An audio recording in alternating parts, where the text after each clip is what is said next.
കേരളത്തിൻ്റെ ഏറ്റവും വലിയ സന്തോഷം നൽകുന്ന, മനസ്സിന് വൈബ് നൽകുന്ന ഒരു സ്ഥലമാണ് ഇടുക്കിയുടെ മണ്ണ്. ആ ഇടുക്കിയുടെ മണ്ണിലെ പരുന്തുംപാറയാണ് നമ്മൾ നിൽക്കുന്നത്. ആ പരുന്തുംപാറയുടെ സൗന്ദര്യം ആസ്വദിക്കുക എന്നുള്ളത് ഏതൊരാളെ സംബന്ധിച്ച് ഏറ്റവും നയനമനോഹരമായ ഒരു ദൃശ്യമാണ്.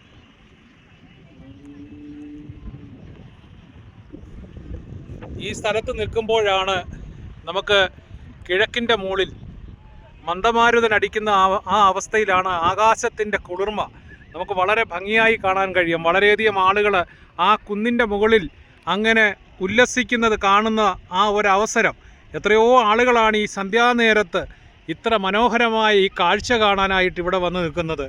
അത് കാണാനായിട്ട് കേരളത്തിൻ്റെ വിവിധ ഭാഗങ്ങളിൽ നിന്ന് പരുന്തുംപാറയിലേക്ക് എത്തിച്ചേരുന്ന ആ വഴിയിലെ വളരെയധികം വാഹനങ്ങളാണ് ഇവിടെ ഇപ്പോൾ പാർക്ക് ചെയ്യുന്നത്.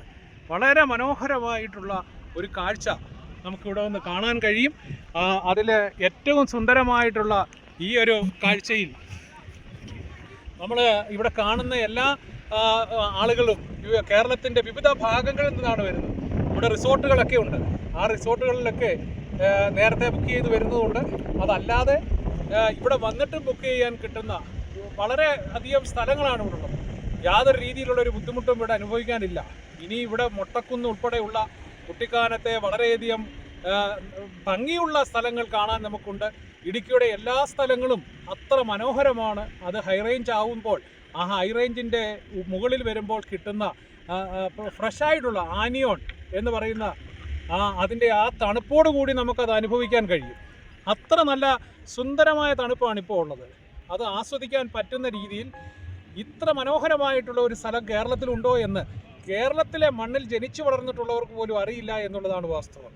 ഇത് ഒരു സ്ഥലം മാത്രമാണ്. നമ്മളിപ്പോൾ പരുന്തുംപാറ എന്ന് പറയുന്ന ഈ ഒരു സ്ഥലത്ത് മാത്രമാണ് എത്തിയത്. പക്ഷേ നമ്മൾ പല സ്ഥലത്തും എത്തി. നമ്മളിപ്പം വളഞ്ഞെങ്ങാനം, വെള്ളച്ചാട്ടം ഉൾപ്പെടെ വളരെ ഭംഗിയുള്ള ഒരുപാട് സ്ഥലങ്ങളാണ് ഉള്ളത്.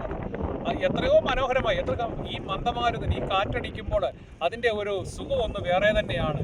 ഇപ്പം തന്നെ നമ്മൾ ഈ സംസാരിച്ചുകൊണ്ട് നിൽക്കുമ്പോൾ ഈ കാറ്റ് കൊള്ളാനായിട്ട് നൂറുകണക്കിന് ആളുകൾ ഇവിടെ എത്തിച്ചേർന്നിട്ടുണ്ട്. അത് കേരളത്തിൻ്റെ വിവിധ സ്ഥലത്തു നിന്നാണ് എത്തുന്നത്. പക്ഷേ ഇതിനോട് ചേർന്ന് നിൽക്കുന്ന ജില്ലയിലുള്ള ആൾക്കാർക്ക് പോലും, ഇതിൽ ചേർന്ന് നിൽക്കുന്ന ജില്ല നമുക്കറിയാം കോട്ടയം, അതേ രീതിയിൽ ഇടുക്കിയിലുള്ളവർക്ക് പോലും ഈ സ്ഥലങ്ങളൊന്നും ആസ്വദിക്കാൻ കഴിയുന്നില്ല. പത്തനംതിട്ടയുള്ളവർക്ക് ഇത് ആസ്വദിക്കാൻ കഴിയുന്നില്ല. പത്തനംതിട്ടയും ഇടുക്കിയും കൊല്ലത്തിൻ്റെ അല്ലെങ്കിൽ കൊല്ലവുമായി, ആ ജില്ലയുമായി ബന്ധപ്പെട്ട് നിൽക്കുന്ന ആര്യങ്കാവ് പോണക്കുള്ള സ്ഥലത്തുള്ള വെള്ളച്ചാട്ടങ്ങൾ, ആര്യങ്കാവിലെ പഴയ കുറ്റാലം എന്ന് പറയുന്ന ആ കുറ്റാലം നമുക്കവിടെ കാണാൻ കഴിയും. അതുപോലെ തന്നെ നമ്മുടെ തിരുവനന്തപുരം ഭാഗത്തേക്ക് പോയാൽ നമുക്കറിയാം അവിടുത്തെ ഏറ്റവും വലിയ ഒരു സുന്ദരമായ സ്ഥലമെന്ന് പറയുന്നത് കൊളത്തൂപ്പുഴ ഉൾപ്പെടെ ആ സ്ഥലങ്ങളെല്ലാം നമുക്ക്, പാലോട് ഉൾപ്പെടെയുള്ള സ്ഥലങ്ങൾ. അതുപോലെ തന്നെയാണ് നമുക്ക് ഏറ്റവും ഇന്ത്യയിലെ അല്ലെങ്കിൽ ലോകത്തിൽ വെച്ച് ഏറ്റവും കൂടുതൽ പച്ചമരുന്നുകൾ ലഭിക്കുന്ന ഒരു സ്ഥലമുണ്ട് അവിടെ. നമുക്ക് ഈ പാലോട് പോയി കഴിയുന്നുണ്ടെങ്കിൽ അതുവഴി വിതുര ആ ഭാഗങ്ങളിലൊക്കെ ചെല്ലുമ്പോൾ വളരെ സുന്ദരമായ മരുന്നുകൾ, കേരളത്തിൻ്റെ തനതായ മരുന്നുകൾ ലഭിക്കുന്ന ആ സ്ഥലമാണ് അവിടെ. നമുക്കറിയാം അവിടെ ഓരോ സ്ഥലങ്ങളും ചെല്ലുന്ന സമയത്ത് നമ്മുടെ ആ കാഴ്ചകൾ കാണുന്നതോടൊപ്പം തന്നെ ആരോഗ്യകരമായിട്ടുള്ള വളരെയധികം ആരോഗ്യ പച്ച എന്ന് പറയുന്ന ആ സാധനങ്ങളൊക്കെ കിട്ടുന്ന സ്ഥലമാണ് നമ്മൾ ഈ പറയുന്ന വിതുര ഭാഗം. അവിടെയുള്ള ആദിവാസി വിഭാഗത്തിൻ്റെ ചികിത്സകളുമൊക്കെ ഇന്ന് ലോകപ്രശസ്തമാണ് എന്നുള്ള അറിയാം. നമുക്ക് തന്നെ അറിയാം, ഇവിടെ നമ്മൾ നോക്കുന്ന ഇതുപോണക്കുള്ള മലകളിൽ, ഇങ്ങനെയുള്ള മലകളിൽ എത്രയോ വൈവിധ്യമാർന്നിട്ടുള്ള പച്ചമരുന്നുകൾ, കല്ലൂർ വഞ്ചി ഉൾപ്പെടെയുള്ള മരുന്നുകൾ ലഭിക്കുന്ന സ്ഥലമാണ്. അതുപോലെ തന്നെ അണലിവേവ് എന്ന് പറയുന്ന പാമ്പിന് അണലിവേവ് എന്ന് പറയുന്ന ആ ഒരു മരത്തിൻ്റെ ഏതെങ്കിലും ഭാഗത്തൊരു പാമ്പ് വന്ന് മുട്ടിയാൽ അത് ചത്തുപോകുന്ന ഒരു സാഹചര്യമുണ്ട്. അങ്ങനെയുള്ള അണലിവേവ് പോലും, ആ അണലിവേവെന്ന് പറയുന്ന ആ സാധനം പോലും കിട്ടുന്ന ഒരു സ്ഥലമാണ് ഇടുക്കി അല്ലെങ്കിൽ പത്തനംതിട്ട എന്ന് പറയുന്ന സ്ഥലം. അതുപോലെ തന്നെയാണ് തിരുവനന്തപുരത്തിൻ്റെ സ്ഥലത്തും. അത് ഇങ്ങോട്ട് നമ്മൾ നോക്കിയാൽ കണ്ണൂർ ഭാഗത്ത് പോകുമ്പോൾ, വയനാട്ടിലേക്ക് ചെല്ലുമ്പോൾ എത്രയോ നല്ല സ്ഥലങ്ങൾ, പാലക്കാടിൻ്റെ വിരിമാറിൽ എത്രയോ നല്ല സ്ഥലങ്ങൾ, മലയോര പ്രദേശങ്ങൾ. നമ്മളത് ശ്രദ്ധിക്കേണ്ടതൊരു കാര്യമെന്ന് പറയുന്നത്, നമുക്കറിയാം നമ്മുടെ പശ്ചിമഘട്ട മലനിരകൾ അത് പൂനെയിൽ നിന്ന് തുടങ്ങി കന്യാകുമാരി അവസാനിക്കുന്ന സമയത്ത് ഈ പശ്ചിമഘട്ട മലനിരകൾക്ക് ഇടയ്ക്ക് കുറച്ച് ഭാഗങ്ങൾ മാത്രം മാറി നിൽക്കുന്ന ഒരു സ്ഥലം, അതും കേരളത്തിൻ്റെയാണ്. പാലക്കാട് എന്ന് പറയുന്ന സ്ഥലത്താണ് 33 കിലോമീറ്റർ ദൂരം ഈ പശ്ചിമഘട്ട മലനിരകൾ മാറി നിൽക്കുന്നത് നമുക്ക് കാണാൻ കഴിയും. ആ ഭാഗത്താണ് നെല്ലറകൾ എന്ന് പറയുന്ന പാലക്കാടിനെ നമ്മൾ സ്വന്തമാക്കിക്കൊണ്ട് നല്ല ഒന്നാന്തരം ഭൂമിയായിട്ടുള്ള നമുക്കറിയാം കന്യാകുമാരി ഡിസ്ട്രിക്റ്റ് നമ്മൾ വിട്ടുകൊടുത്ത ഒരു സാഹചര്യമുണ്ട്. അപ്പോൾ കന്യാകുമാരിയൊക്കെ ഇന്ന് കേരളത്തിൻ്റെ ഭാഗമായിരുന്നു. അത്ര മനോഹരമായിട്ടുള്ള കാഴ്ച നിങ്ങൾ ഓരോരുത്തരും വന്ന് കാണണം. ഇതൊക്കെ ജീവിതത്തിൻ്റെ ഭാഗമാണ്, അനുഭവമാണ്. ആ അനുഭവത്തിൻ്റെ മനസ്സിൻ്റെ മാറ്റത്തിന് വേണ്ടി ആനിയോൺ എന്ന് പറയുന്ന പ്രകൃതിദത്തമായ ആനിയോൺ, അത് നമ്മുടെ ഏറ്റവും ആരോഗ്യത്തിന് പറ്റിയ ഒരു സാധനമാണ്. അത് പ്രകൃതിദത്തമാണ്. അത് നമുക്കൊക്കെ ആർട്ടിഫിഷ്യലായിട്ടാണ് കിട്ടിക്കൊണ്ടിരിക്കുന്നത്. നമ്മളെ ഒരു മാനസികമായിട്ടൊരു പ്രശ്നം അല്ലെങ്കിൽ ഒരു ടെൻഷൻ ഉണ്ടായാൽ നമ്മൾ എന്തുകൊണ്ടാണ് കടലിൻ്റെ കരയ്ക്കും അല്ലെങ്കിൽ ഇങ്ങനെയുള്ള സ്ഥലങ്ങളിലൊക്കെ എത്തുന്നത് എന്ന് പറഞ്ഞാൽ ആ ആനിയോൺ എന്ന് പറയുന്ന പ്രകൃതിയുടെ വരദാനമാണ് ആനിയോൺ. അതൊക്കെ ലഭിക്കാൻ പറ്റുന്ന ഏറ്റവും വലിയ ഒരു സ്ഥലമാണ് വയനാട് പോണക്കുള്ള സ്ഥലം. അപ്പം നിങ്ങളൊക്കെ വരണം, ഇത് കാണണം. ഇതൊക്കെയെന്ന് പറയുന്നത് ഇങ്ങനെയുള്ള കാര്യങ്ങളൊക്കെയാണ് നമ്മുടെ ജീവിതത്തിൽ അറിയേണ്ടത്. ആ അറിയേണ്ട ഭാഗങ്ങളും കാണേണ്ട ഭാഗങ്ങളും കാണുക എന്നുള്ളതാണ് നമ്മുടെ ഈ ജീവിതത്തിൻ്റെ ഏറ്റവും വലിയ വൈബ് എന്ന് പറയുന്നത്. അത് തന്നെയല്ല നമ്മുടെ ജീവിതത്തിൻ്റെ അതൊരു ഒരു ഒരു വലിയ സംഭവമായിട്ട് തന്നെ ഇതിനെ കാണണം. അപ്പം നമുക്ക് എല്ലാവർക്കും നമസ്കാരം. നിങ്ങളിത് വരുക, കാണുക.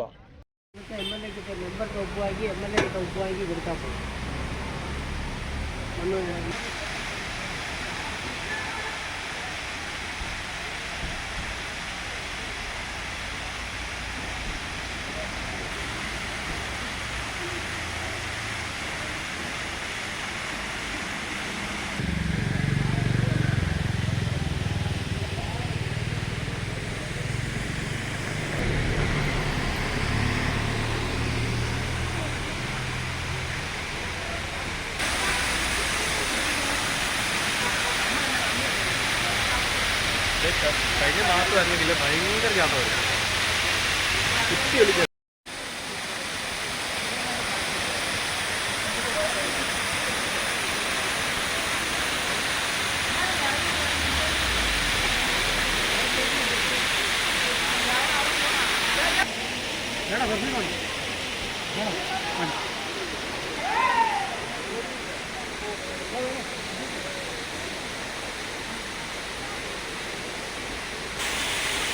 വളഞ്ഞങ്ങാനം വെള്ളച്ചാട്ടമാണ്.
കുറച്ച് നേരം പിടിച്ചാൽ തന്നെ അറിയാൻ പറ്റും.